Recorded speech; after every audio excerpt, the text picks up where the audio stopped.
ದಿನಾಂಕ 19ನೇ ತಾರೀಕಿನಂದು ನಮ್ಮ ಖಾನಾಪುರ ವಲಯದ ಸಿಬ್ಬಂದಿ ಹಾಗೂ ಅಬಕಾರಿ ಉಪಾಯುಕ್ತರ ಕಚೇರಿ ಅಬಕಾರಿ ನಿರೀಕ್ಷಕರು ಸೇರಿಸ್ಕೊಂಡು ನಮ್ಮ ಕಣಕುಂಬಿಗೆ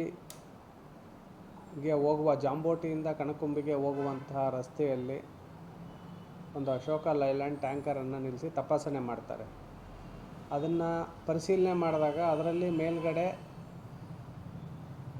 ರೈಸ್ ಬ್ರೌನ್ ಆಯಿಲ್ ಅಂತಂದು ಹೇಳ್ಬಿಟ್ಟು ಅವರು ದಾಖಲಾತಿಗಳನ್ನು ತೋರಿಸ್ತಾರೆ. ಆ ಥರ ನಮ್ಮ ಸಿಬ್ಬಂದಿಗೆ ಅದು ಒಂದು ಸಂಶಯ ಬರುತ್ತೆ, ಇದರಲ್ಲಿ ರೈಸ್ ಬ್ರೌನ್ ಆಯಿಲ್ ಇಲ್ಲ ಇದರಲ್ಲಿ. ಅದನ್ನು ಮುಟ್ಟು ನೋಡಿದಾಗ ಅದು ಯಾಕೋ ಸ್ವಲ್ಪ ಜಾಸ್ತಿ ತಂಪಿದೆ ಅಂತ ಹೇಳಿ ಅವ್ರಿಗೆ ಮಾಹಿತಿ ಬಂದಿರುತ್ತೆ.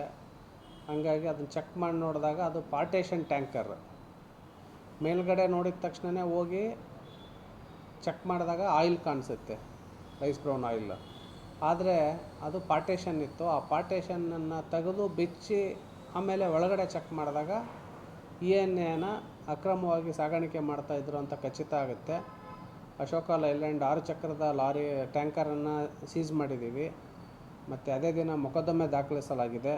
ವಾಹನ ಚಾಲಕ ಸಿದ್ದರಾಜು ಪುಟ್ಟಸ್ವಾಮಿ ಅನ್ನೋರನ್ನು ಬಂಧಿಸಿದ್ದೀವಿ.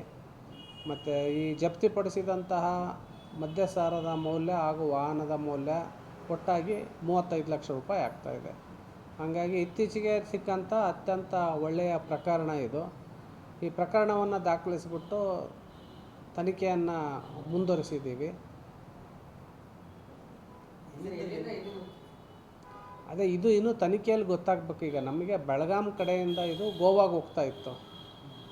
ಆದರೆ ಎಲ್ಲಿಂದ ಬಂದಿತ್ತು ಅನ್ನೋದನ್ನು ಇನ್ನೂ ತನಿಖೆಯಲ್ಲಿ ಸ್ಪಷ್ಟವಾಗಿ ಸಾಬೀತಾಗಿಲ್ಲ. ಅವನು ಒಂದು ಸರಿ ಬೆಂಗಳೂರಿಂದ ಅಂತ ಇದ್ದಾನೆ, ಇನ್ನೊಂದು ಸರಿ ಬೇರೆ ಸಿಟಿಯಿಂದ ಹೇಳ್ತಾ ಇದ್ದಾನೆ. ಹಂಗಾಗಿಬಿಟ್ಟು ಇದು ಎಲ್ಲಿಂದ ಹೋಗಿದೆ ಎಲ್ಲಿಂದ ಬಂದಿದೆ ಅನ್ನೋದು ಇನ್ನೂ ಖಚಿತವಾಗಿ ಗೊತ್ತಿಲ್ಲ. ಇದು ತನಿಖೆಯಲ್ಲಿ ಗೊತ್ತಾಗುತ್ತೆ.